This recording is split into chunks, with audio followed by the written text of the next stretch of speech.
여러분 안녕하십니까? 뉴스가 있는 저녁 변상욱입니다. 오늘 오전 서울 광화문에선 재난과 재해 피해자들의 기자회견이 열렸습니다. 가습기 살균제 참사 피해자도 나왔고 택배업계 코로나19 피해자도 마이크를 잡았습니다. 책임자 사과나 배상은 한참 뒤에나 늘 이루어지고 당국은 또 늘 끝나고 나서야 대책을 내놓는 게 이제나 저제나 우리의 현실이라는 지적이었습니다. 긴 장마와 집중호우로 많은 피해자가 또 생겨났습니다. 정부와 정치권은 있는 힘껏 서둘러 재난 복구에 집중해 주기를 촉구합니다. 뉴스가 있는 저녁 오늘 준비한 내용을 안기령 앵커가 소개합니다. 전해주시죠. 예, 오늘의 주요 소식 정리해드립니다. 더불어민주당과 정부 청와대가 집중호우 피해 복구를 위해 특별 재난지역을 이번 주 안에 추가 선포하기로 하고 17곳에 대해 검토에 들어갔습니다. 관련 소식 잠시 뒤에 전해드리겠습니다. 지난 주말 폭우 당시 용담댐이 대량의 물을 방류해 피해가 커졌다며 하류 지역의 주민들이 반발하고 나섰습니다. 인근 지자체장들까지 나서 용담댐이 제대로 방류량을 관리하지 못해 벌어진 인재라며 보상을 요구하고 있습니다. 용담댐 방류를 둘러싼 논란 구체적으로 짚어보겠습니다. 서울에 있는 롯데리아 여러 지점의 점장과 직원 10명이 한꺼번에 코로나19 확진 판정을 받았습니다. 점장 등이 모여 회의를 한 뒤 단체 회식을 하며 집단 감염이 발생한 것으로 추정됩니다. 롯데리아발 코로나19 감염 소식 취재기자와 자세하게 알아보겠습니다. 목포 부동산 투기 의혹으로 재판에 넘겨졌던 손혜원 전 의원이 1심에서 징역 1년 6개월의 실형을 선고받았습니다. 국회의원의 직무와 이해 충돌이 일어났다고 판단된 만큼 최근 의원들의 부동산 투기 논란에도 영향을 줄 것이라는 전망이 커지고 있습니다. 이번 판결의 의미와 파장 살펴보겠습니다. 더불어민주당과 정부 청와대가 집중호우 피해 복구를 위해서 이번 주 내로 특별 재난지역을 추가로 지정합니다. 다만 이미 편성돼 있는 예배비로 충당이 가능할 걸로 보고 4차 추경 예산 편성은 보류했습니다. 최민기 기자가 보도합니다. 전국 곳곳에 발생한 엄청난 피해를 복구하기 위해 더불어민주당과 정부, 청와대가 특별재난지역 선포를 서두르겠다고 밝혔습니다. 이를 위해 앞서 지정했던 경기와 충청, 강원도 등 7곳 외에 광주, 전남, 전북, 경남 등 17곳에 대한 조사를 진행 중이라고 설명했습니다. 신속한 지원을 강조한 만큼 이미 11곳에 대한 조사가 마무리 단계고 최종 결정도 이번 주를 넘기지 않을 것이라고 강조했습니다. 중부지방 7개 시군의 특별재난지역 선포에 이어서 남부지방도 피해가 집중된 읍면동을 집중조사해서 신속하게 처리해 주시기 바랍니다. 현실성 지적을 받은 재난지원금도 2배 올립니다. 사망지원금은 1,000만 원에서 2,000만 원으로, 주택침수지원금도 100만 원에서 200만 원으로 높입니다. 주택이 모두 파손된 경우 1,300만 원, 반파된 경우 650만 원 지급하던 지원금도 일부 상향한다는 방침입니다. 다만 4차 추가 경정 예산안 편성은 유보했습니다. 중앙정부는 예비비 3조 원 정도를, 지방정부는 재난관리기금 등 2조 4천억 원을 확보하고 있는 상태라며 일단 이 돈을 먼저 사용하겠다는 겁니다. 여기에 네 번째 추경은 1961년 이후 59년 만인데다 코로나 추경으로 누적된 국가 채무가 부담으로 작용한 것으로 보입니다. 현 상황은 감당 가능한 재정 상황임을 확인하였으며 추경은 추후에 판단하기로 하였습니다.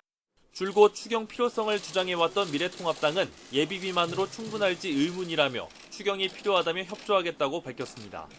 그러면서도 정부 예산 운용에 잘못된 부분은 철저히 따져 물을 것이라고 경고했습니다. 정부가 지금 당장 예비비를 지출하겠다고 하는데 그것도 요목에 맞게 분석한 것인지 좀 들여다보고자 합니다. 당정청은 현재까지 호우 피해 복구에 5천억 원 정도가 필요할 것으로 추산하고 있습니다. 하지만 아직 장마가 끝나지 않았고 추가 피해 신고도 잇따르고 있는 만큼 4차 추경 편성도 배제할 수는 없는 상황입니다. YTN 최민기입니다. 최근 집중호우 피해를 본 전남 구례 지역은 재산 피해가 1,200억 원을 넘어선 것으로 집계됐습니다. 복구 작업이 이루어지고는 있지만 모든 재산을 잃은 주민들은 그야말로 망연자실입니다. 나연우 기자입니다. 중장비가 동원돼 주택과 축사에서 나온 잔해를 정리합니다. 그렇지 않아도 성한대 없이 부서졌는데 혹여 붕괴라도 될까봐 지붕과 벽을 뜯습니다. 집중호우 피해를 본 지 닷새가 됐지만 동네는 그야말로 융단 폭격을 맞은 듯합니다. 주택에서 나온 잔해들입니다. 얼마 전까지 집을 받쳐주고 비바람을 막아주는 역할을 했지만 지금은 쓰레기가 되다시피 했습니다. 사람들이 달라붙어 복구에 나서보지만 치워도 끝이 없습니다. 물이 차오른 이후 소들이 올라가 있던 지붕은 구멍이 송송 나서 쓸 수 없을 지경입니다. 애지중지하던 소들이 떠내려갔고 집안의 집기도 쓰지 못하게 돼 한숨만 나옵니다. 복잡하네. 뭐 옷이 입을 게 있어, 이불이 있어, 뭐가 있어.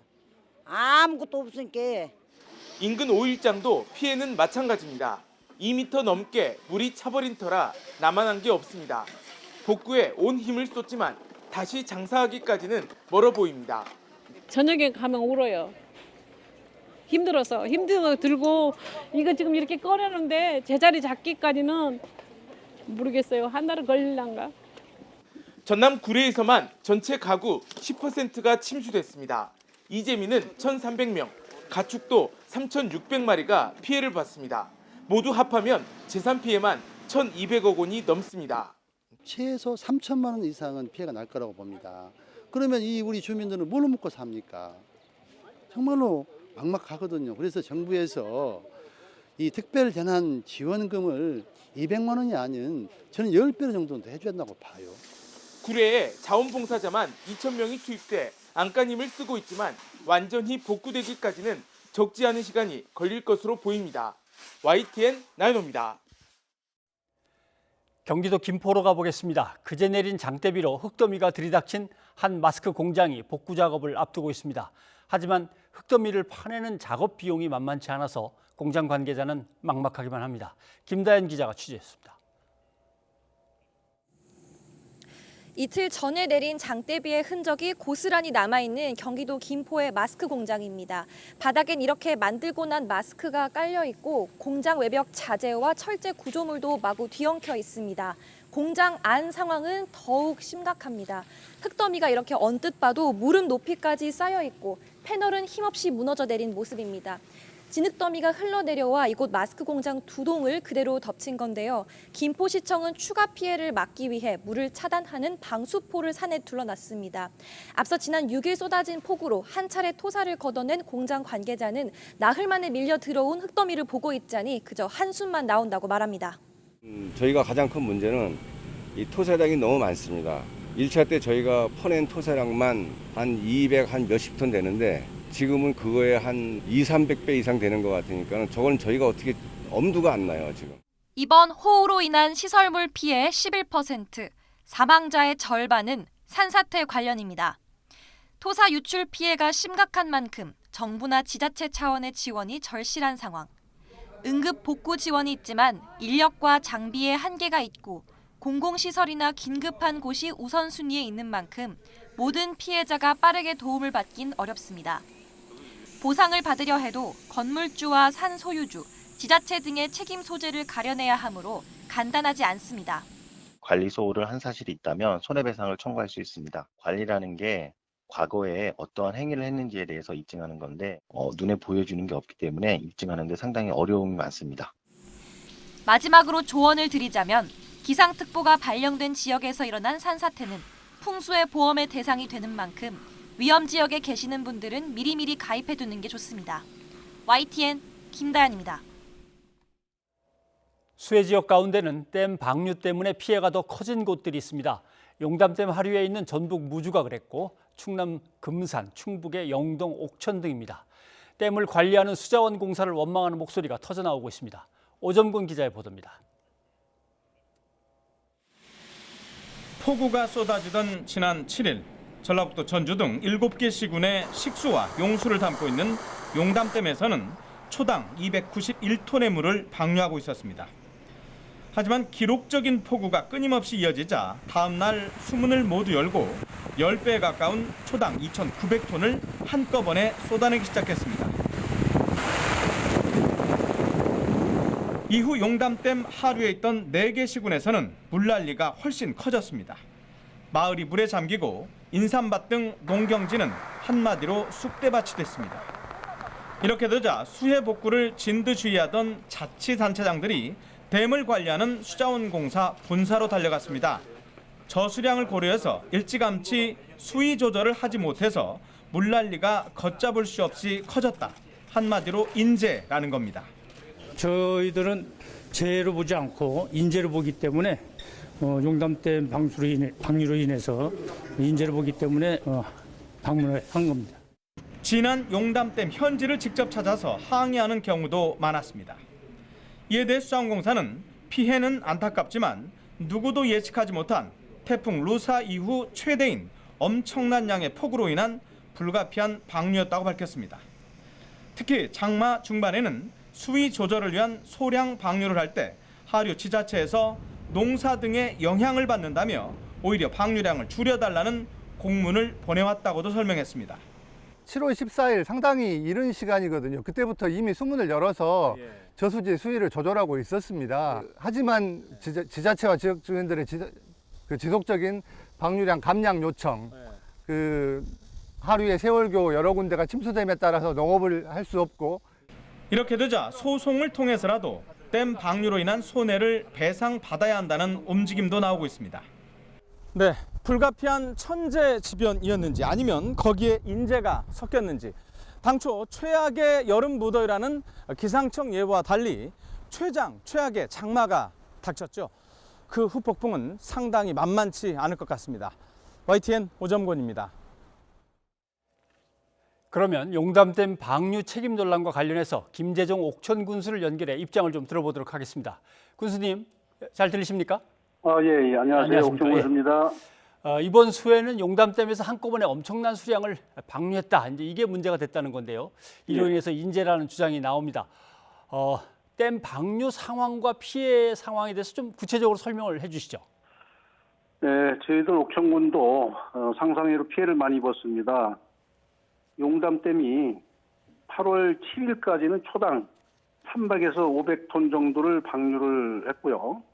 8월 8일 새벽 3시에는 1000톤, 또 오전 10시에는 1495톤, 12시에는 2913톤, 저녁 8시 이후로는 2920톤, 그리고 9일날 아침에는 1500톤으로 줄여서 방류를 했습니다. 8일 이전까지 금강 상류 강수량이 그리 많지 않았는데 미리 방류할 기회를 놓친 것 같습니다. 이런 부분에서 우리 군 피해 내용을 보면 우리 옥천군은 9개 읍면이 있는데 4개 면이 피해를 받고요.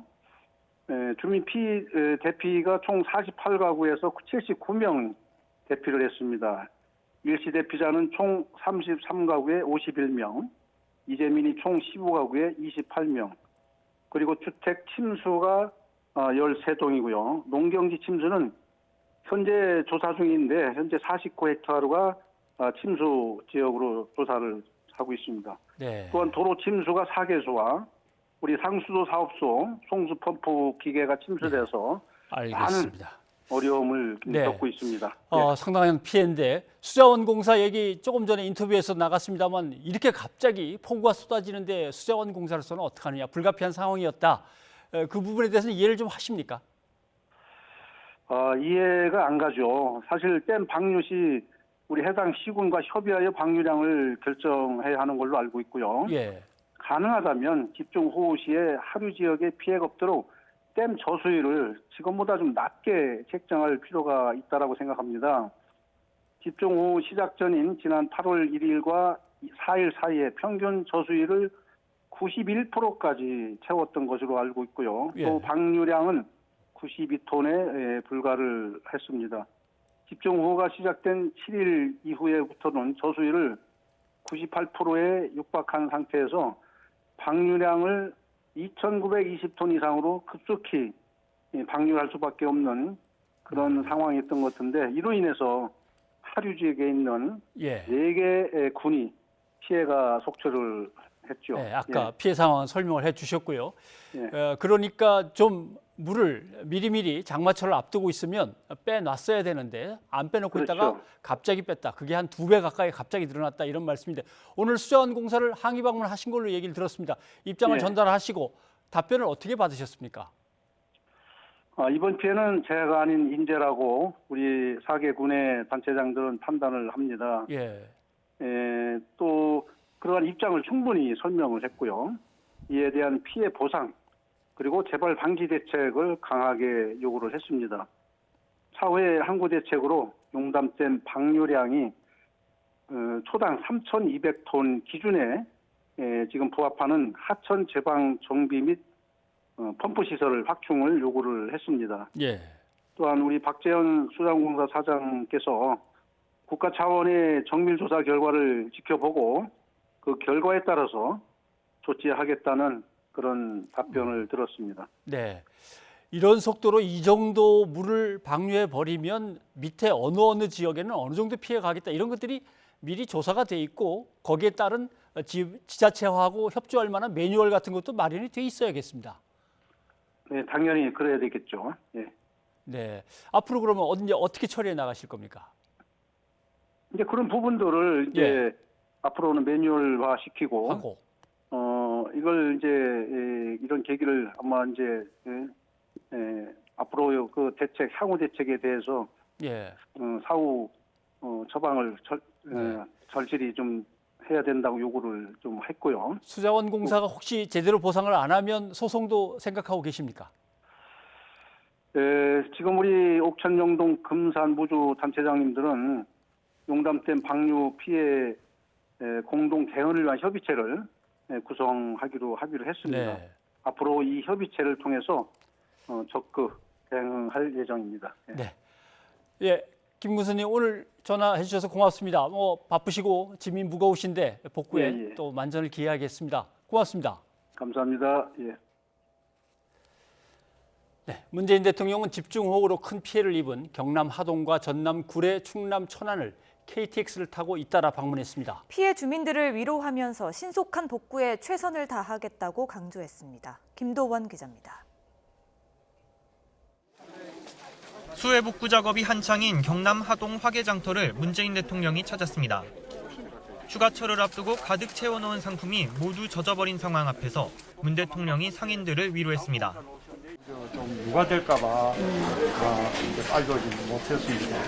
그래서 대통령이 달려오면 그나마 그래도 이거가 정리가 되고 또 행정전도 좀 더 빠르게 할 수 있는 계기가 되지 않을까 싶어서 왔습니다.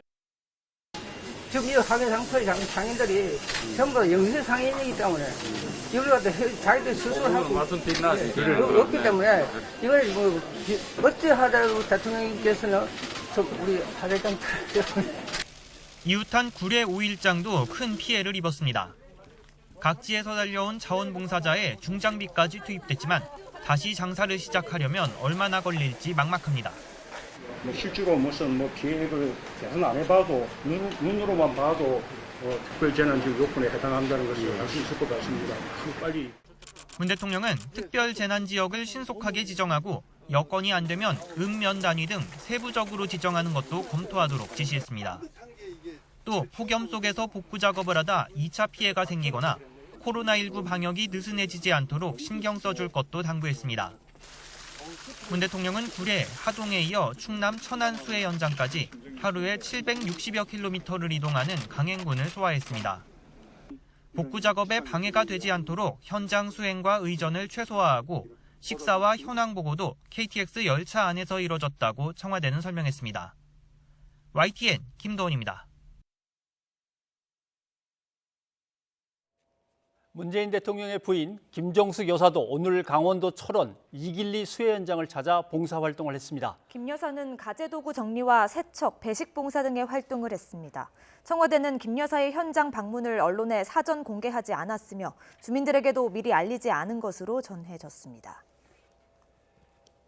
이번 장마로 피해가 큰 강원 지역의 경우 군 장병들의 도움이 절대적입니다. 복구 작업뿐 아니라 실종자 수색과 지뢰 탐지까지 장병들이 힘을 보태고 있습니다. 송세혁 기자입니다.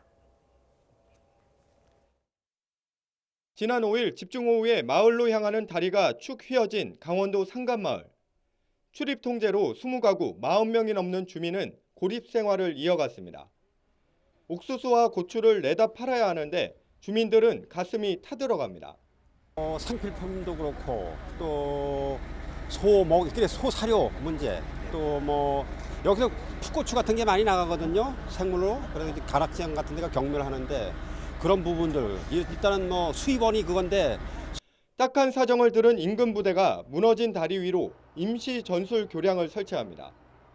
비가 그치자마자 찾아온 30도가 훌쩍 넘는 무더위에 장병 70명이 구슬땀을 흘렸습니다. 폭우 피해로 인해 어려움을 겪고 있는 지역 주민들을 위해 우리 군이 국민의 군대로서 역할을 할 수 있다는 것에 대해 보람을 느끼며 대미 지원에 최선을 다하겠습니다. 강원도에서 피해가 가장 큰 철원에서는 군장병이 없으면 아무 일도 못합니다. 침수돼 못 쓰게 된 쓰레기를 내놓는 일부터 논에 있을지 모를 지뢰를 찾는 일까지 모두 군인들이 맡고 있습니다. 실종자 수색도 이들의 몫입니다. 춘천 의암호 선박 전복 사고 현장. 드론을 날리는 특수부대가 호수 전체를 살피고 군견까지 동원해 강변을 샅샅이 수색합니다. 수색 범위가 서울 한강까지 넓어지며 장병 지원은 더욱 절실해졌습니다. 군복이 땀에 절고 흙탕물에 군화가 잠겨도 묵묵히 복구에 나선 장병들. 대민 지원이라는 한마디에 주민들은 연신 고맙다는 말밖에 해줄 게 없습니다. YTN 송세혁입니다. 춘천 의암호 선박 전복 사고 일주일째입니다. 실종자 2명을 아직 찾지 못하고 있습니다. 당시 작업 지시가 있었다면 누가 내렸는지를 두고 의혹이 이어지고 있습니다. 사고 발생 직전부터 지금까지를 블랙박스와 휴대전화 녹음 그리고 제보 영상으로 정리했습니다. 지환 기자입니다. 폭우가 쏟아지며 의암댐이 초당 10,000톤까지 방류량을 늘렸던 지난 6일 오전. 휴가 중이던 춘천시청 8급 32살 이모 주무관에게 다급한 전화가 걸려왔습니다. 인공수초섬이 떠내려간다며 지원을 요청하는 업체 직원 연락이었습니다. 현장에 있는 직원이 이 사람이 이제 담당 이사니까 총괄이니까 여기다 보고를 한 거예요. 지금 뭐 현장이 지금 긴급하고 이렇게 떠내려가고 있다. 그래서 구조 요청을 해달라. 구조 요청? 아니 뭐 지원 요청. 지원 요청이지. 집에 있던 이 주무관은 현장으로 출발합니다. 차 안에서도 계속 업체 직원과 통화합니다.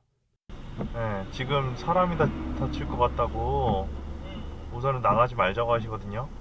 지금 보트 잡고 계시는 분들 계시나요 지금? 근데 지금 계속 흘려가니까. 네, 그거를 옆으로 그냥 우선은 붙일 수 없을까요? 다른 데다가? 아니 지금 흘려가고 있다니까요.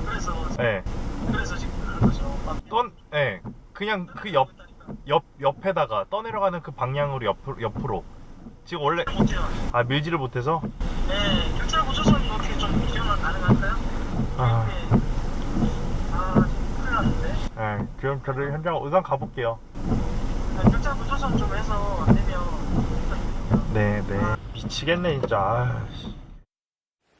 이후 이 주무관은 평소 함께 근무한 5, 60대 기간제 근로자 5명에게 지원을 요청했습니다. 그리고 신고를 받고 출동한 경찰 순찰정에 올라탔습니다. 이 주무관이 도착했을 당시 현장은 수초섬을 배로 밀며 물살을 거슬러 올라가려는 작업을 진행하던 상황.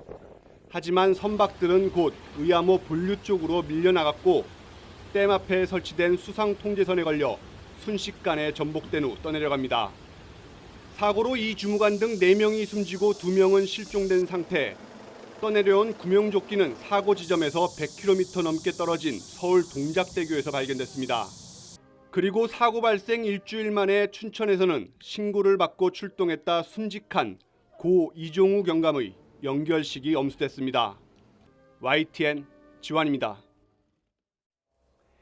계속된 집중호우로 전국 곳곳에 땅이 꺼지거나 도로가 크게 파이는 사고가 잇따르고 있습니다. 도로 위의 지뢰라고도 하는 땅 꺼짐과 도로 파임 현상인데요. 어떻게 다루고 왜 생기는 것인지 부장원 기자가 전해드립니다. 마치 포탄을 맞은 것처럼 국도 한복판이 폭삭 내려앉았습니다. 폭우로 지름만 3에서 4m, 깊이는 2m에 달하는 구덩이가 한순간에 생겼습니다. 이른바 싱크홀이라 불리는 땅 꺼짐 현상입니다. 비가 휩쓸고 간 또 다른 도로 위, 곳곳이 핥힌 듯 패여 있습니다. 포트홀, 즉 도로 파임 현상입니다. 서울 상암동의 한 도로입니다. 지금 차가 제대로 다닐 수 없을 정도로 아스팔트가 움푹 패이거나 깨진 모습 보이실 텐데요. 마치 패인 모양이 냄비 모양을 닮았다고 해서 포트홀이라고 부릅니다. 땅 꺼짐과 도로 파임 모두 장마철에 많이 생기는데 원인은 다릅니다. 땅꺼짐은 지면 자체가 밑으로 내려앉는 것으로 주로 낡고 금이 간 상하수도관 때문에 발생합니다. 관에 난 틈으로 흙이 빨려들면서 생긴 구멍이 지면의 무게를 못 견디고 주저앉는 겁니다. 반면 도로 파임은 물이 스며들어 물러진 아스팔트가 파이는 건데 집중호우가 주 원인입니다. 평소 관리와 보수가 잘 이뤄지면 막을 수 있는 인재라는 점은 같습니다. 생긴 뒤 복구한다 해도 재발할 수 있습니다. 발생했던 곳에서 또 발생할 확률이 높기 때문에, 그리고 이런 위험 지역을 데이터베이스화해서 지도 같은 것을 만들어서 구축해 놓고, 그러면 이제 장마철이라든가 이제 취약기에 그러한 부분들을 미리 조사하고 선제적으로 대응하면. 전국의 땅꺼짐과 도로 파임 사고는 집중호우가 내린 이달 들어서만 수천 건. 추가 피해를 막으려면 폭우가 더 내리기 전 도로 곳곳에 난 구멍을 메우고 오래된 도로를 정비하는 조치가 시급합니다. YTN 부정원입니다. 기록적인 폭우로 전국적으로 물난리가 난 와중에 때 아닌 4대강 사업을 둘러싼 공방이 불거졌습니다. 논란이 계속되자 환경부가 나서 4대강 사업의 효과를 일축했습니다. 오히려 홍수 예방에 부정적이라고 밝혔습니다. 이형원 기자입니다. 4대강 사업하지 않은 섬진강 수계에서 가장 많은 피해가 생겼고, 22조 원의 예산으로 지류지천을 정비했다면 홍수로 인한 인명 재산 피해를 상당히 줄일 수 있었을 것입니다. 수마가 핥히고 간 자리에 난데없이 4대강 사업 논쟁이 불붙자 물관리 담당 부처인 환경부가 나서 효과를 일축했습니다. 4대강보가 홍수 예방은커녕 오히려 홍수위를 올려 부정적인 영향을 준다는 겁니다. 지난 2014년과 2018년, 지난해 각각 이뤄진 4대강 관련 조사에 근거했습니다. 특히 섬진강이 4대강 사업에서 빠져 홍수 피해가 심했다는 일부 지적에는 동의할 수 없다고 강조했습니다. 섬진강 하류 침수는 예상을 넘어선 폭우로 둑이 무너진 탓이라며 4대강 사업을 하지 않아 홍수 조절 능력에 문제가 생긴 게 아니라는 겁니다. 전문가 의견도 다르지 않았습니다. 제방을 부실하게 관리했기 때문에 발생한 홍수지, 섬진강 자체가 가지고 있는 홍수 조절 능력을 초과해서 발생한 범람이 아닌 거죠. 다만 4대강 사업 이후 강수량이 상대적으로 적어 여러 조사가 가상 홍수를 모형화해 이뤄진 점은 한계라는 지적도 있습니다. 이와 관련해 환경부는 이번 집중호우 때 누적된 관측 자료를 바탕으로 4대강보가 홍수에 어떤 영향을 미치는지 민간 전문가와 실증 분석할 방침입니다. YTN 이영훈입니다. 장마가 소강 상태에 접어들자 이번엔 무더위가 기승을 부리고 있습니다. 예, 내일도 무더위가 이어진다고 하는데요. 기상센터 연결해 자세한 날씨 알아보겠습니다. 김수현 캐스터. 네, 기상센터입니다. 예, 오늘은 무척 더웠습니다. 기온이 얼마나 올랐나요? 네, 오늘 전국 대부분 지역에 폭염특보가 발효 중인 가운데 33도 안팎으로 기온이 크게 올랐습니다. 오늘 가장 기온이 크게 오른 지역은 경기도 퇴천면인데 35.6도까지 올랐고, 제주 34.5도, 강릉 34도, 서울도 31.3도까지 올랐습니다. 내일도 종일 무더운 날씨가 이어집니다. 우선 내일 서울 아침 기온이 26도, 대전 26도, 광주 26도, 부산 25도로 오늘 밤 사이에도 대부분 지역에서 열대야가 나타나겠고, 낮 동안에는 서울 기온이 30도, 강릉 33도, 광주 31도, 대구 35도까지 오르며 덥겠습니다. 지금 충북과 영남 내륙에 소나기가 내리는 곳이 있는데 경기 남부와 영서 남부, 호남 내륙에도 밤까지 강한 소나기가 쏟아지겠고, 충남 서해안과 제주도에는 5에서 20mm의 비가 오겠습니다. 내일도 대체로 흐린 가운데 수도권과 영서, 충북 북부와 경북 북부에 낮부터 밤 사이 돌풍과 벼락을 동반한 강한 소나기가 쏟아지겠습니다. 이미 많은 비가 내려 지반이 약해져 있는데 여기에 강한 소나기가 내리면서 피해가 발생할 가능성이 있습니다. 추가 피해 없도록 대비 철저히 해주시기 바랍니다. 모레는 중서부 지방에 또다시 장맛비가 오겠고, 일요일까지 막바지 장맛비가 이어질 전망입니다. 기상센터였습니다.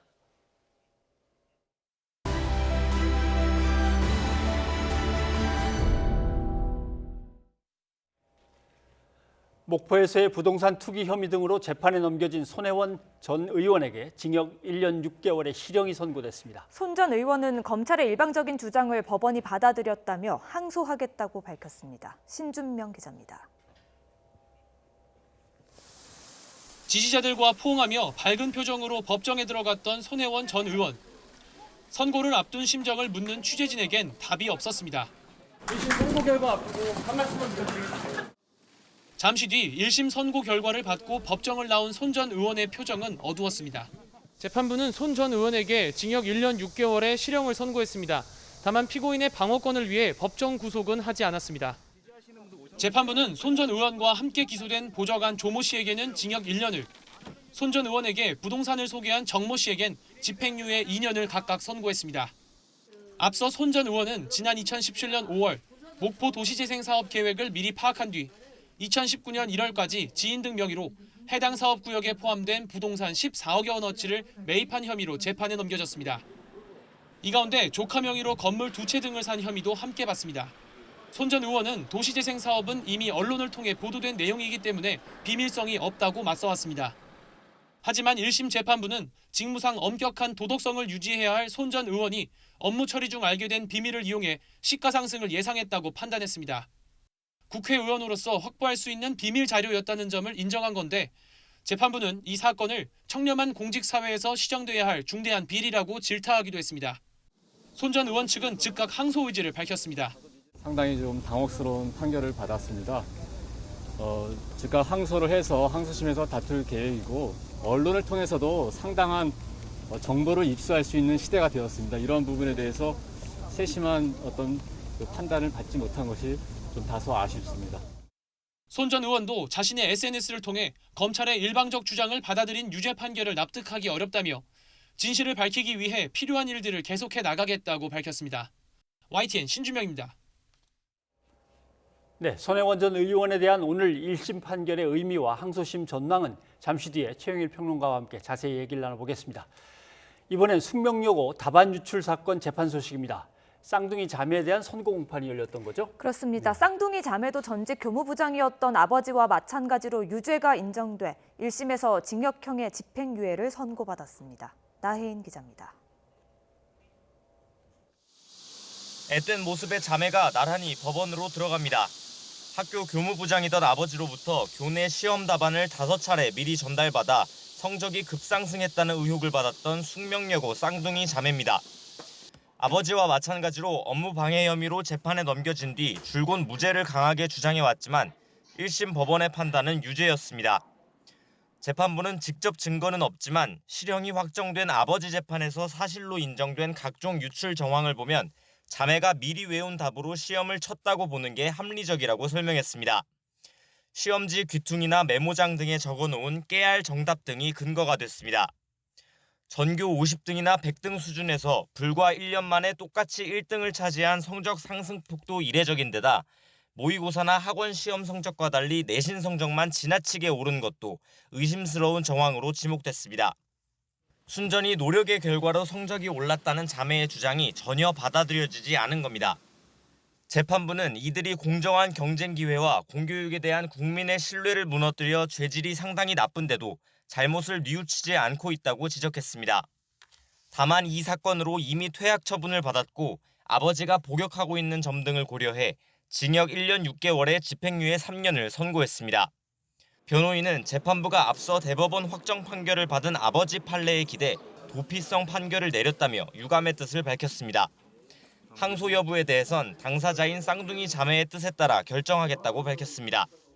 거짓말엔 대가가 따르는 걸 깨닫기 바란다며 실형을 구형했던 검찰도 항소를 제기할 가능성이 큰 만큼 쌍둥이 자매의 결백 주장은 2심에서 다시 한번 판단을 받게 될 것으로 보입니다. YTN 나혜인입니다. 후원금 유용 등의 의혹을 받는 정의기억연대가 회계와 조직 문제를 개선하겠다고 밝혔습니다. 정 의원은 오늘 오후 서울 종로구 일본대사관 앞에서 제8차 일본군 위안부 기리미를 맞아 수요 시위를 진행하며 이같이 밝혔습니다. 정 의원은 외부 회계법인의 감사를 받은 결과 전반적으로 양호하다는 평가가 나왔지만 일부 직원에게 몰려있는 과중한 업무에 개선이 필요하다는 권고 등을 받았다면서 부족한 점을 바꿔가겠다고 강조했습니다. 주로 야생 진드기에 물리면 걸리는 중증 열성 혈소판 감소 증후군에 경북대학교병원 의료진 집단 감염됐습니다. 이번 환자에게 심폐소생술을 하다 감염된 것으로 보입니다. 이윤재 기자입니다. 대구에 있는 경북대학교 병원입니다. 지난 10일 이 병원 의료진이 중증 열성 혈소판 감소 증후군, 즉 SFTS 양성 판정을 받았습니다. 감염된 건 지난달 28일. 80대 환자에게 심폐소생술을 하던 중에 환자의 혈액과 분비물이 의료진에게 튀면서 감염된 거로 추정됩니다.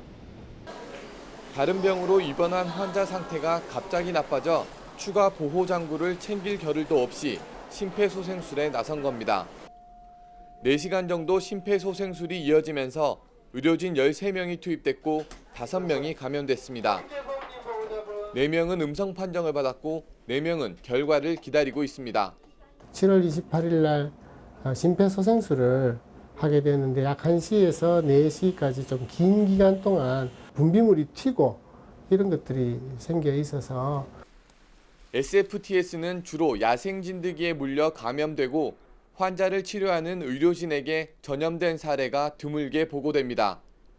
다만 혈액이나 타액이 아니면 사람 간 전파가 이루어지지 않는 만큼 병원에서 다른 환자에게 전파될 가능성은 희박합니다. 일상생활에서 이 사람 간 전파가 일어나지 않기 때문에 이런 상황이 있었다는 것이 특수한 상황에서 우리가 주의를 해야 되는 거지, 일상생활에서도 SFTS가 사람 간 전파에 주의를 해야 되는 건 아닙니다. SFTS의 치명률은 20% 정도로 알려졌습니다. 보건당국은 사람 사이에 옮기는 일은 없지만 여름철 야외 활동으로 감염되는 사례가 있는 만큼 예방 수칙을 잘 지켜야 한다고 강조했습니다. YTN 이윤재입니다. 코로나19 소식입니다. 대표적인 패스트푸드 업체인 롯데리아에서 직원 11명이 무더기 코로나19 확진 판정을 받으면서 비상이 걸렸습니다. 관련 소식을 취재기자와 자세히 알아보겠습니다. 이현아 기자. 네. 롯데리아 직원들이 모여서 회의를 하고 아마 거기에서 함께 감염된 걸로 지금 추정이 되는 거죠? 예, 정확한 장소는 아직 밝혀지진 않았는데요. 단체 회의 이후에 진행된 것으로 보입니다. 일단 방역당국의 조사 결과를 보면요. 지난 6일이었습니다. 서울 각 지역 롯데리아 점장 등 직원 10명이 서울 광진구에 있는 군자역점에서 회의를 진행을 했습니다. 회의 후에요. 이 직원들은 인근에 있는 능동로에 위치한 가장 맛있는 족발집이라는 곳에서 식사를 한 후에 치킨뱅이 능동점으로 자리를 옮겼는데 이때 인원이 더 늘어서 총 19명이 참석한 것으로 파악이 됐습니다. 이 당시 이들이 마스크를 쓰지 않은 것으로 방역당국 조사 결과 확인이 됐는데요. 오늘 오후 6시 기준으로요. 참석자 19명 중에 11명이 양성 판정을 받았습니다. 영업을 중단하고 긴급 방역 조치한 매장은 면목 중앙역점, 군자역점, 서울역사점, 숙대입구역점, 건대역점 등입니다. 방역당국은 현재 확진자가 발생한 매장 직원을 대상으로 검사를 진행하고 또 매장을 방문한 고객을 찾아서 조사 중인데요. 확진자를 포함해 의심 증상을 보이는 직원들까지 합치면 모두 30여 명에 달해서 추가 확산 우려가 제기되고 있습니다. 또 현재 광진구에서는요. 지역 주민들에게 긴급 재난 문자를 보내기도 했고요. 또 지난 6일 오후 5시부터 다음 날 새벽 2시까지 치킨뱅이 능동점을 방문한 사람은 의심 증상이 나타나면 가까운 선별진료소를 찾아 진단 검사를 받으라고 안내했습니다. 예, 롯데리아뿐 아니라 현재 수도권에서 집단 감염이 이어지고 있는데요. 어떤 상황입니까? 일단 중앙방역대책본부 오늘 낮 12시 기준으로 좀 자료를 살펴보면요. 교회와 요양병원, 고등학교에서도 소규모 집단 감염이 계속 이어지고 있습니다. 경기 용인시 대지구와 죽전구에서도 어제 첫 환자가 나온 뒤에 하루 만에 4명이 추가 확진되면서 누적 확진자 5명이고요. 근데 이 누적 확진자 5명 중에 첫 환자를 포함한 3명은 지난 9일과 10일 영화관과 PC방, 코인 노래방 등을 다닌 것으로 조사가 됐습니다. 수도권 교회발 집단 감염도 계속 규모가 커지고 있습니다. 고양시 반석교회는 격리 중이던 남대문 시장 중앙상가 상인의 배우자가 새로 확진되면서 누적 34명이 됐고요. 김포에 있는 주님의 샘 장로교회는 5명이 추가 확진돼 누적 17명이 됐습니다. 부산에서는 부경 보건고등학교 관련 1명이 새로 확진되면서 누적 10명으로 집계가 됐습니다. 또 서울에서는요, 은천 재활 요양병원 관련 격리 중이던 입소자와 입소자의 가족이 확진되면서 환자 수가 6명으로 늘었습니다. 이런 영향 등으로요, 코로나19 신규 확진자는 17일 만에 54명으로 급증을 했습니다. 네. 아무튼 어떻게든 여기서 더 번지는 걸 차단해야만 됩니다. 그래서 방역 당국도 장례식장이나 결혼식장 등 이 경주사 시설에 대해서 새로운 지침을 내놨어요. 그렇습니다. 오는 19일 오후 6시부터 시행되는 것인데요. 결혼식장과 장례식장에 대한 방역 관리가 강화되는 방향입니다. 먼저 결혼식장을 보면은 뷔페 식당이 고위험 시설로 지정이 되고요. 마스크 착용과 출입 명부 설치 등을 의무화합니다. 또 결혼식장의 전자 출입 명부 설치, 축의금 온라인 송부와 식사보다는 답례품 제공 등을 함께 권고하기도 했습니다. 장례식장에는 사전 설명 의무제가 도입이 되는데요. 그러니까 시설 책임자가 유족과 계약 체결하기 전에 마스크 착용 의무화 그리고 음식 제공 간소화 등 코로나19 예방을 위한 준수 사항을 반드시 설명을 해야 합니다. 또 장례식장 출입구에는 담당 관리자를 반드시 배치해야 하고요. 마스크 미착용자는 출입할 수 없고 또 열화상 카메라 설치 등을 권고하기로 했습니다. 네. 그래도 국민들께서 애를 써주셔서 마스크 착용이라든가 손 씻기, 그다음에 가리고 기침하기 등은 어느 정도 지켜지는데 그동안 거리 두기는 잘 안 지켜진다라고 했던 건데 마스크를 안 쓰고 회의하는 경우도 있었군요. 다들 좀 더 신경을 써야겠습니다. 이 기자. 마스크를 안 쓰고 회의하는 것은 좀 더 확인을 해봐야 되고요. 일단 확인이 된 부분은 그 식당, 치킨집에서는 마스크를 착용하지 않았다는 부분까지만 확인이 됐습니다. 알겠습니다. 수고했습니다.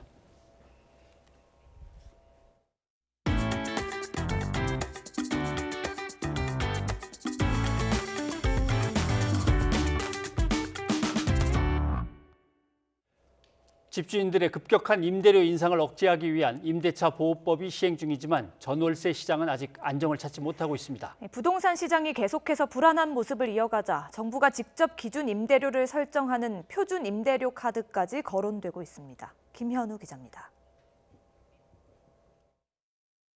세입자가 원하면 2년 더 계약을 갱신할 수 있고 이때 임대료 상한도 5% 이내로 제한하는 계약갱신 청구권과 전월세 상한제. 하지만 제도 시행 전부터 집주인들이 보증금을 미리 올려받거나 일부는 매물을 거둬들이고 임대수익 보전을 위해 월세로 돌리고 있습니다. 이 때문에 전세 부족과 그 여파로 인한 전세값 상승의 부작용이 나타나고 있는 상황. 임대 시장의 불안 조짐이 가라앉지 않자 정부가 급기야 더 강력한 카드를 예고했습니다. 표준 임대료 도입을 시사한 겁니다.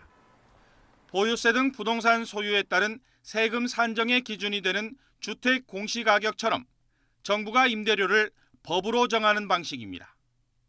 정부가 임대료 상한폭을 정하는 수준을 넘어 직접 임대료 기준을 제시하다 보니 현재 상한제보다 더 강력한 수단입니다.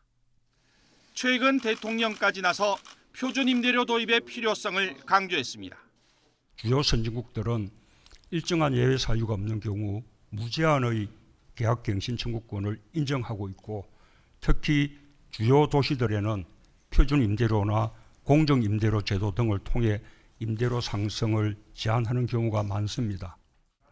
독일과 프랑스, 미국 등은 일정 비율 이상 임대료 상승을 제한하는 다양한 임대료 통제 제도를 운영하는 가운데 독일은 임대료 기준을 지자체 등 지역사회가 정하는 표준 임대료 규제까지 가동 중입니다.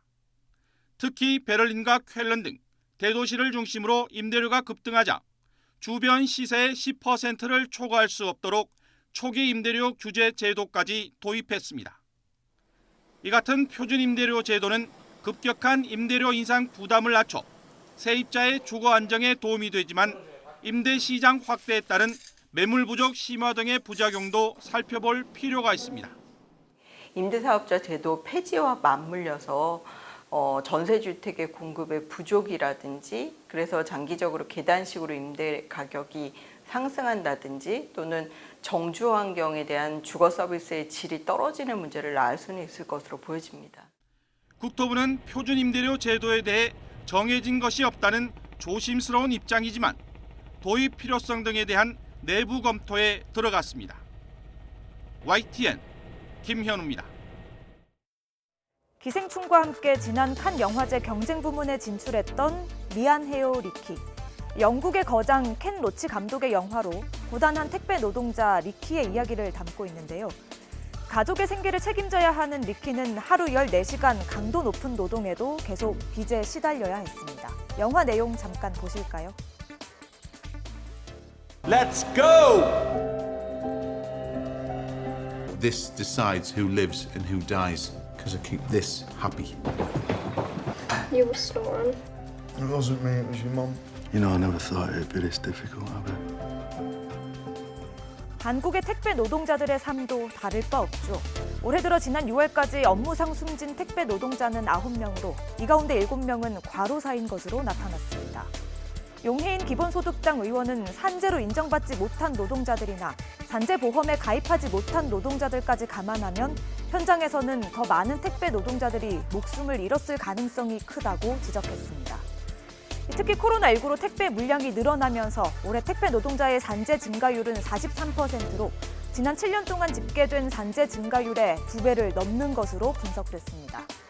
이런 가운데 주요 택배사가 모레인 오는 14일을 택배 없는 날로 지정했습니다. 국내에서 택배 산업이 시작된 지 28년 만에 처음으로 택배 노동자들이 휴가를 맞게 됐는데요. 우리의 편리함 그 이면에는 택배 노동자들의 살인적인 노동이 있었던 것이죠.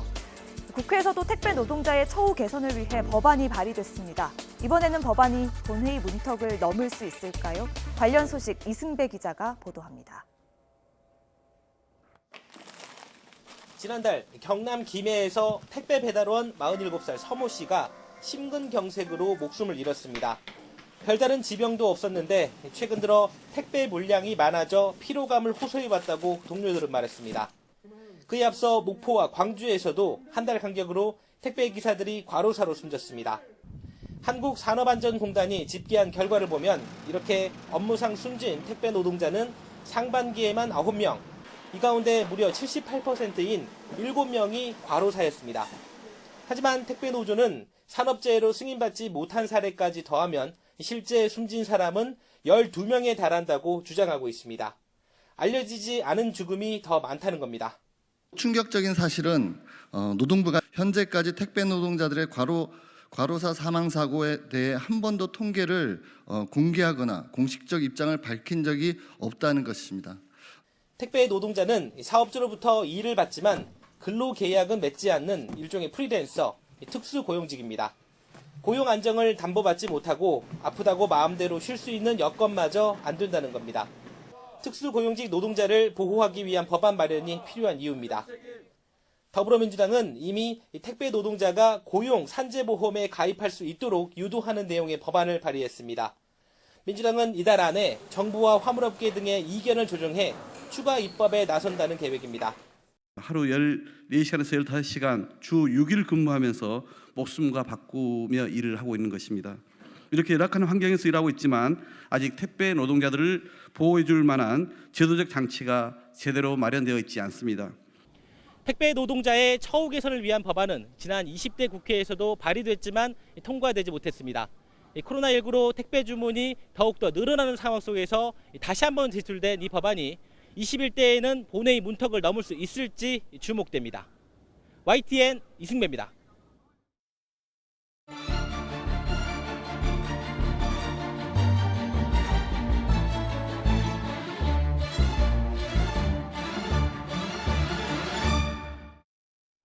목포의 도시 재생 사업과 관련해 부동산 매입을 놓고 논란이 일었던 손혜원 전 의원에게 1심에서 실형이 선고됐습니다. 이번 판결이 최근 정치권의 부동산 시세 차익을 둘러싼 이른바 이해충돌 논란에 어떤 또 영향을 미치게 될지 최영일 시사평론가와 함께 얘기를 나눠보겠습니다. 어서 오십시오. 안녕하세요. 예. 손혜원 의원이 목포 도시 재생 사업 지역에서 땅과 집을 이제 막 여러 채 사들이는 거죠. 그 과정에서 국회의원으로서의 지위를 이용했느냐 안 했느냐 이제 문제가 맞습니다. 쟁점인데 그것이 결정되려면 자기가 받은 그 대외비 보고서 내용을 받아 들어갔고 그걸 활용했느냐 안 했느냐. 그렇습니다. 이건데 여기에 대한 이제 재판부의 판결은 어떻습니까? 그러니까 오늘 판결은요. 유죄로 판단을 했고요. 그리고 징역 1년 6개월 실형인데 다만 이제 법정 구속은 면했습니다. 방어권을 이제 고려해서 법정 구속은 하지 않겠다. 그런데 결국은 이제 1년 6개월 실형은 살아야 되는 그렇죠. 그렇죠? 확정된다면. 다만 항소할 것이고 2심에서 또 다툴 것이고요. 먼저 손혜원 전 의원의 입장을 전해드리면 오늘 법정에서 나갈 때는 기자들에게 아무 말도 하지 않았지만 변호인을 통해서 알려진 것은 어쨌든 조금만 이 사건을 들여다보면 내가 무죄라는 것을 알 수 있다. 1심 내내 주장했던 이 유죄 부인, 이 무죄 주장이고요. 그리고 이제 이 사법적 절차가 아직 끝난 것이 아니다. 끝까지 싸우겠다라는 입장을 밝혔습니다. 그런데 말씀하신 대로 이 재판의 제일 핵심은요. 두 가지입니다. 이 혐의의 쟁점은 하나는 말씀하신 대로 국회의원으로서의 지위를 이용해서 기밀 자료를 이용해서 이 투기를 한 것이냐. 기밀성을 따진 것인데 손혜원 전 의원 측에서는요. 주민공청회도 했고 그렇죠. 다 알려졌고 그래서 그 자료를 가지고 본인도 주변 사람들에게 자 목포 저곳이 멋진 역사문화 공간으로 거듭나니까 여유가 좀 있으면 투자하라고 이야기하고 다녔거든요. 그렇죠. 이건 뭐 저도 전에 들었던 이야기입니다. 여러 사람들한테 함께 가봅시다라고 했으니까. 그리고 이 지역이 개발된다는 것은 또 지역 미디어를 통해서도 왕왕 알려지기도 했고 이게 무슨 기밀이냐. 이게 손혜원 전 의원의 주장입니다. 그런데 행정적으로 보면 공청회까지 연 것도 사실이지만 목포시는 이 관련 문서를 계속 대외비로 분류해 놨던 겁니다. 자세한 것들을 다 풀면 거기에 또 부동산 관련해서 어떤 소란이 벌어질지 모르니까 목포시는 계속 대외비로. 그래서 어쨌든 오늘 이제 법원에서는 자, 첫 번째는 이제 목포시, 그 다음은 이 국토교통부 관련 자료는 대외비로 분류돼 있었던 것이 확인된 만큼 결국 국회의원은 이 기밀을 유지해야 하는데 본인이 이제 이 기밀 자료를 취득한 것을 가지고 본인의 투기에 썼으니 이것은 위법이다. 그리고 두 번째는 이제 조카나 보좌관의 딸 명의로 이제 산 부동산들이 있죠. 게스트하우스도 있고.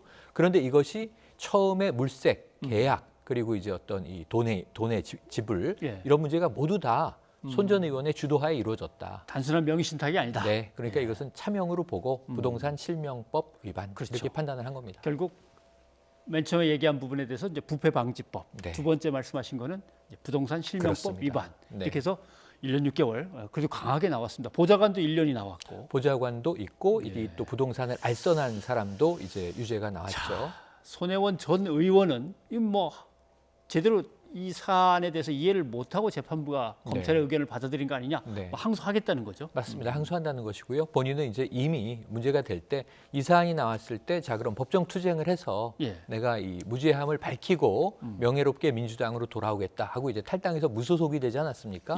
그런데 이미 21대 국회로 바뀌었고 출마하지 않았기 때문에 이제 전 의원이 됐죠. 그런데 이제 남아 있는 건 명예회복인데 2심과 3심에서 어떤 판단이 내려질지 지켜봐야 되는데 손 전 의원이 의원 당시에도 계속 주장했던 것은 사실은 선의예요, 선의. 그래서 본인은 이 분야의 전문가이기 때문에 이 목포에 이 정말 이 잘못 재개발이 될 수 있는 곳을 보존하고 문화의 거리로 만들어서 이게 목포시나 전남도에 기부 체납할 생각이다. 라고 공개적으로 밝히기도 했었습니다. 자, 앞으로의 추이는 좀 더 지켜봐야 될 것 같습니다. 재판부는 끝까지 인정 안 하는 걸 또 오히려 조금 괘씸하게 본 듯한 느낌도 그럴 있고. 수도 있습니다. 그렇죠? 강하게 이제 무고함을 주장했으니까요. 그런데 여기서 이제 하나 더 나가 보면 여야가 갈려서 손 전 의원을 옹호하는 이제 정치인도 있고 강하게 비판한 저거 봐라 더 하지 않느냐. 근데 지금 20여 필지에 굉장히 적지 않은 수의 부동산으로 보존됐지만 총액을 합치면 14억 원이 조금 넘어요. 그러니까 서울로 보면은 강남에 작은 아파트 하나 될까 말까 하는 겁니다. 그래서 이제 이 전체 투자의 투기라고 한다 하더라도 그 금액 자체는 크지 않은데 이 필지 수는 많죠. 그런데 여기서 이해 충돌 문제가 남는 겁니다. 그렇죠. 지금 보시면은 부동산 관련 법안들이 2014년 이후 통과될 때마다 기재부와 이 국토교통부에 소속됐던 소관 상임위 의원들이 다주택 보유자들이 막대한 이득을 취한 게 뒤늦게 알려져 있지 않습니까? 어떤 의원은 시세 차익이 23억이라 했고 아예 별명이 23억 아무개 이렇게 돼 있는 사람도 있습니다. 73억 원이라고 이제 하는 분도 있고요. 그래서 지금 이런 대목에 있어서는 이 한 사례 우리가 이제 특정인에 대한 케이스만이 아니라 국회 내에서 이해 충돌이 관련된 의원들은 관련된 이제 소관 상임위에서는 배제하는 것을 뭔가 좀 명확한 룰로 만드는 것도 앞으로 필요해 보입니다. 이해 충돌에 대해서 다들 이해를 좀 못하는 것 같더라고요. 만나봐도 예를 들면 아무 짓도 안 했는데라고 하는데 아무 짓도 안 했다가 아니라 그런 것들이 있으면 피해도 아니라는 뜻입니다. 맞습니다. 충돌, 정확하게 보셨습니다. 그렇게 얘기해야 될 것 같습니다. 자, 다음 이야기를 좀 해봐야 될 것 같습니다. 홍수 피해가 났는데 홍수 피해에 집중할 줄 알았더니 옛날에 4대강을 잘해서 그나마 나았어. 아니면 옛날에 그 4대강 때문에 더 컸어. 맞습니다. 4대강이 오히려 지금 완전히 초점이 맞춰진 새로운 프레임으로 등장했습니다. 그러니까 주로 이 통합당의 과거 친이계 의원들이 워낙 이게 수년 만에 역대급 비가 쏟아진 것이지 않습니까? 물난리가 났는데 그러다 보니까 사실은 4대강은요. 2008년 착공해서 2013년 이 이명박 전 대통령 임기 내에 완공하기 위해서 상당히 공사를 서둘렀었는데 2011년에 그때 크게 한번 홍수가 났고요. 예. 우면산 산사태. 그 이후에는 홍수가 난 적이 없습니다. 예. 오히려 이제 마른 장마, 가뭄이 더 심했죠. 아하. 그러다 보니까 앞으로 우리나라는 물 부족 국가이기 때문에 예. 이 큰 그릇을 만든다는 의미로 이 4대강 치수 사업을 했고요. 처음엔 이게 대운하라고 해서 반대 여론이 아주 반대가 높았지만 심했으니까. 예. 자 이제 대운하 아닙니다. 4대강 유역 개발 치수 사업입니다. 이렇게 진행을 했던 거거든요. 그런데 그 치수의 능력을 보여줄 기회가 없었던 거죠. 그런데 이제 마침 문재인 정부 들어와서 올 여름엔 아주 이 특이하게 비가 많이 오다 보니까 예. 이 4대강 이야기를 정진석 의원 등 예. 끄집어낸 겁니다. 조혜진 의원이라든가 이재호 전 장관이라든가 지금 4대강이 주요했다. 이렇게 주장하는 인물들이 대부분 친이계 정치인들이에요. 예. 그러면서 이제 4대강 사업이 그동안 비판을 많이 받았지만 이런 때를 대비했던 것이다라고 이제 주장을 하는 것이고요. 예. 하지만 그동안 4대강을 연구하고 탐구해온 수많은 또 생태학자, 환경보호론자들이 있습니다.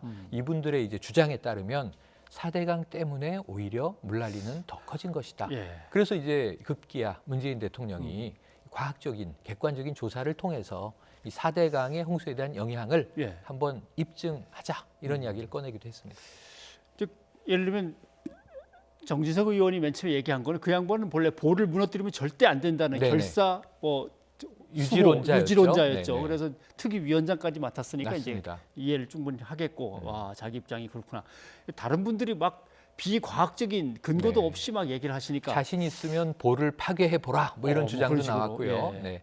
지금 그런데 이제 16개의 보가 있고요. 90여 개의 저수지가 있습니다. 이분들의 주장은 4대강 사업이 이제 강한 반대 여론으로 중단이 된 건데 예. 지류 사업까지 다 했다면 이번에 벌어진 섬진강의 제방 유실로 피해가 일대에 컸었는데요. 예. 섬진강 사태 같은 건 나지 않았다. 4대강은 본류강만 했기 때문에 이제 이 지류강들은 손을 못 댔었거든요. 예. 그런 이제 안타까움을 이야기하는 건데 문제는 오히려 여기에 대해서 생태학자들은 전혀 반대 이야기를 하고 있거든요. 그렇죠. 그래서 예. 이 부분은 한번 과학적 검증, 이 꼭 필요해 보이는 대목이기도 한데 문제는 뭐냐면 지금 너무 정치적 공방으로 뜨거워져 있어서 이것은 홍수 피해 복구에도 도움이 되지 않는 이야기고 지금 왜 4대강을 가지고 싸워야 하나? 예. 오히려 지금 4차 추경 문제라든가 이 재난 지원금을 이제 좀 현실화하는 문제라든가 예. 여야가 함께 머리를 맞댈 일이 많은데 조금 엉뚱한 쪽으로 튀었다 하는 생각이 듭니다. 알겠습니다. 지금 뭐 원성은 자자합니다. 지금 네. 홍수 피해 때문에 난리가 나고 복구 때문에 사람의 이 손이 부족해서 난리인데 맞습니다. 모여서 다들 4대강만 갖고 서로 삿대질하고 있냐? 찬반 잘했다 그건 못했다. 좀 정치권에서 네, 아닌 것 같습니다. 받아들여줬으면 좋겠고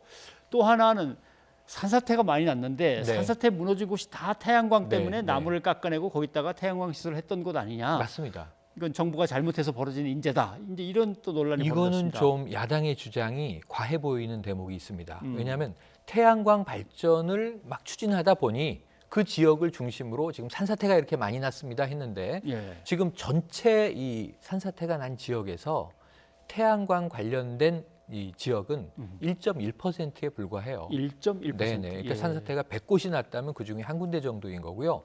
또 태양광이 전국에 만여 곳이 설치돼 있는데 예. 이 중에 산사태로 태양광 지역이 유실된 부분들은 지금 이것은 0.1%에 불과합니다. 예. 더 작고요. 그래서 이낙연 의원은 지금 어떤 이야기를 하고 있냐면 이건 정말 정치적인 공세다.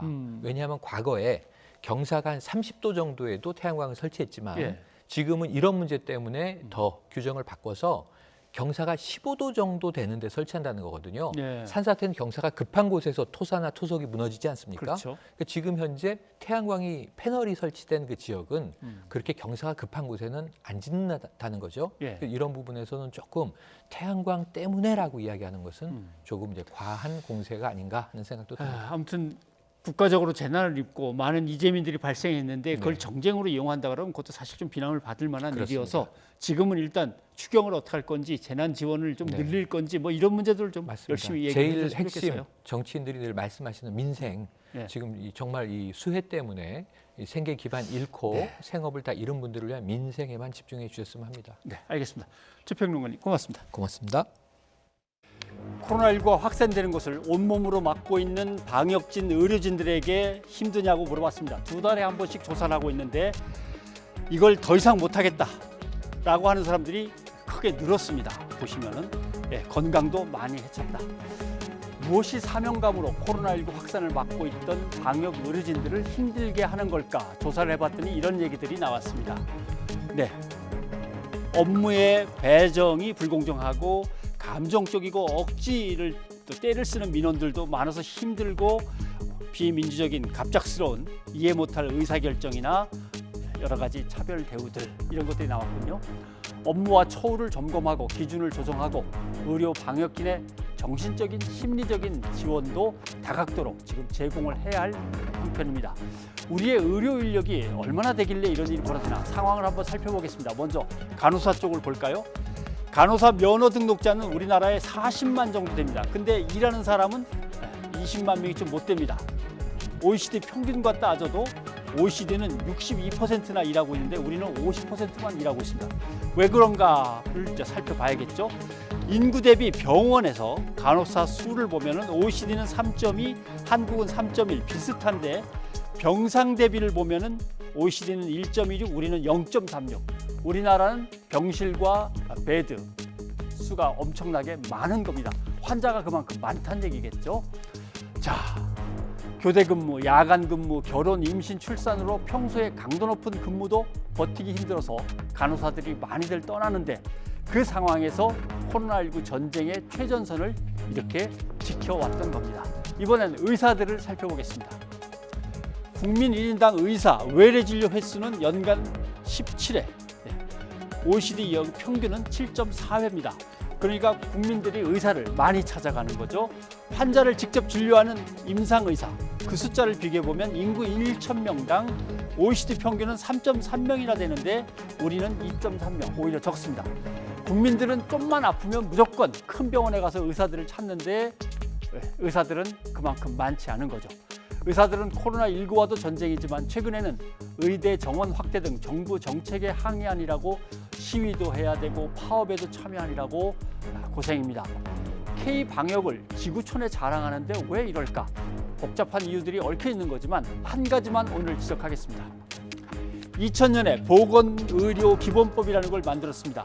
저 법에 의하면 보건의료와 수요 공급을 맞추고 정책을 만들기 위해서 반드시 5년마다 보건의료 발전 계획을 수립하도록 돼 있습니다. 20년 동안 몇 번 했을까요? 한 번도 하지 않았습니다. 20년 동안 한 번도 발전 계획을 만들지 않았던 겁니다. 그러니까 주먹구구식 탁상 행정이 나오는 거죠. 이제 이것에서 벗어나 의료계와 함께 어떻게든 합리적으로 합의된 1차 보건의료 발전 계획을 꼭 수립하고 보건의료 발전 방향을 제시해야만 합니다. 변상욱의 앵커 리포트였습니다.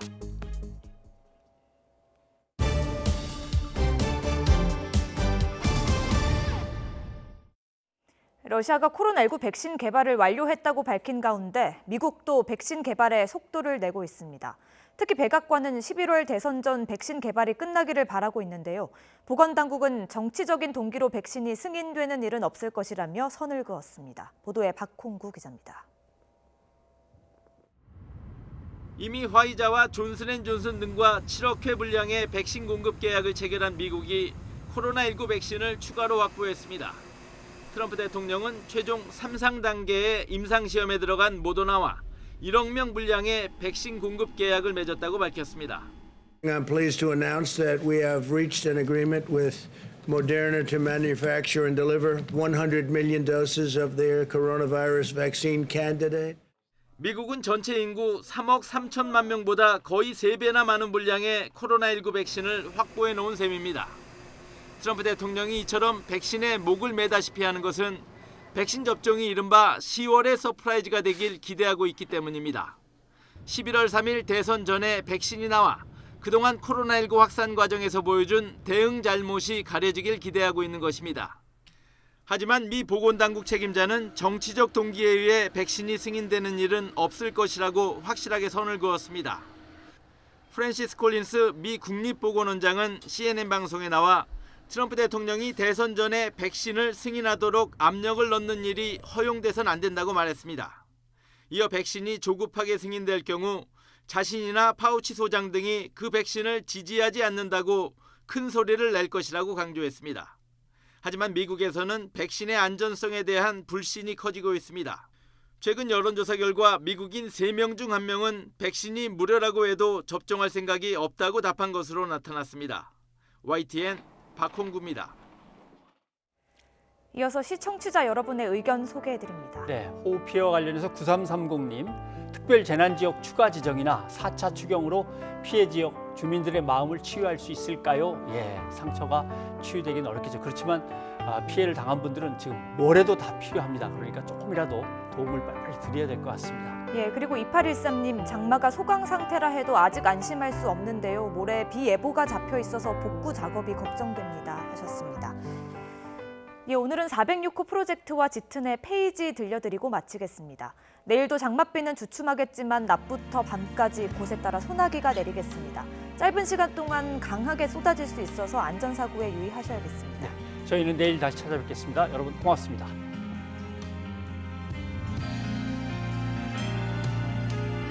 눈을 감은 새벽에 떠오른 부끄러움, 무책임했던 욕심 때문에 결국 서로를 포기한 채 떠난 누군가의 원망도 받고 자라서 여기까지 왔구나. 이렇게 가득했구나. 떠나